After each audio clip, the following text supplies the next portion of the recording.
Hi guys, in this video I'm doing some hot lap comparisons between two of the newest supercars, the ETR1 and the RE-7B, and one of the old favourites, the T20. For this test I'm using cutting corners, a track that favours cars with good handling and corner speed over straight line speed. I'm also running the cars in both off-road and stock tyres to show the handling difference between the two tyre choices, and also to see if the still bugged RE-7B with stock tyres will get the fastest lap time, or will it be beaten by the off-road tyres. Keep watching to find out more.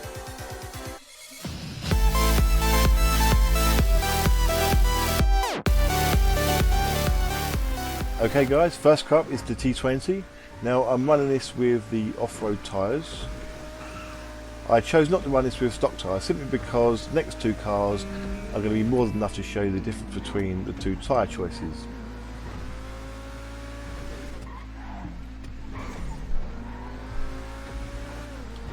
Now this is not the perfect lap. Now I did take quite a few laps to get to this because I've not driven this car for quite some time, and after driving the new cars from the DLC package, the cunning stunts, these cars are a lot more trickier to drive.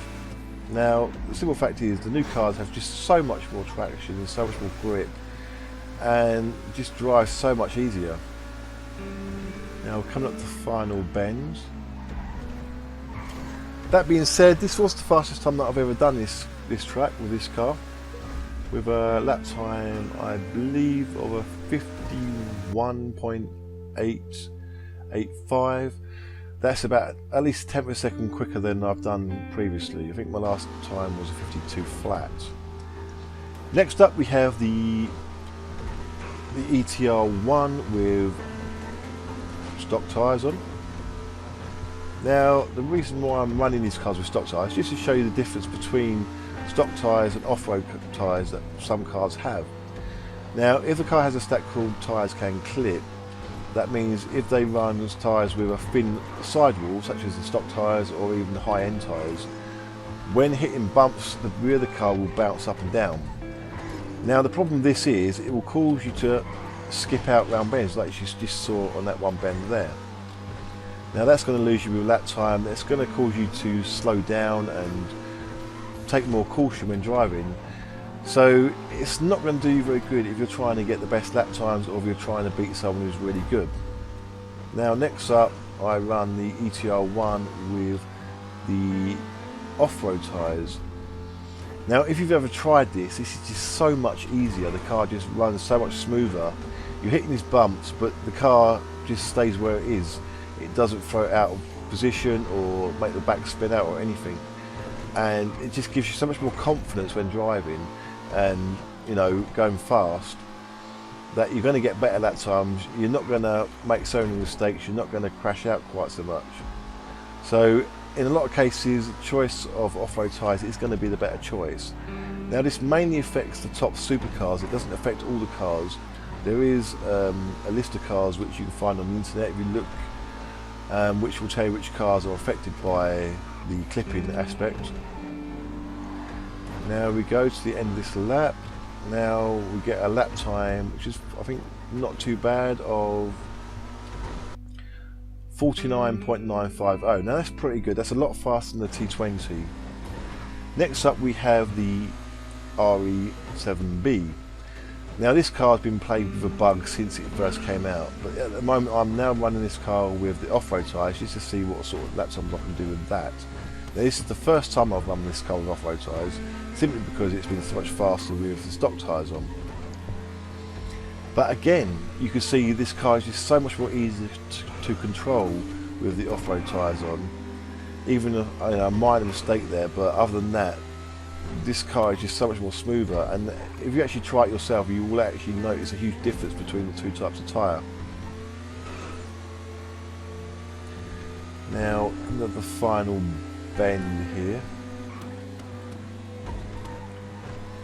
and we'll see the lap time.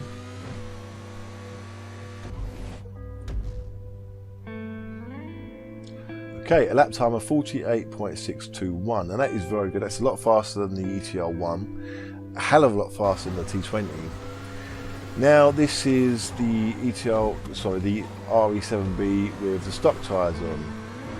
Now the bug still yet hasn't been fixed by Rockstar. It's been a long time now. I don't know whether they're ever going to fix it or if they can fix it or not.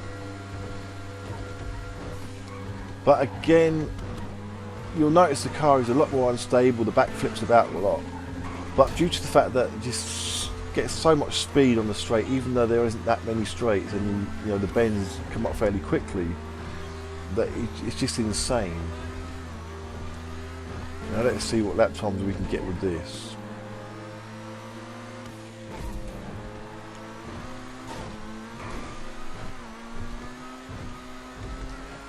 Down the final bend. Here we go, look at the way it skips there on the bumps. Wasn't a particularly good corner. And we get a lap time of that 47.732. That is a second faster than I've done with the off-road tyres. Now I'm going for a second lap because this second lap was actually faster. And could have been faster still, but I did make some mistakes in it. So we'll follow this lap to the end.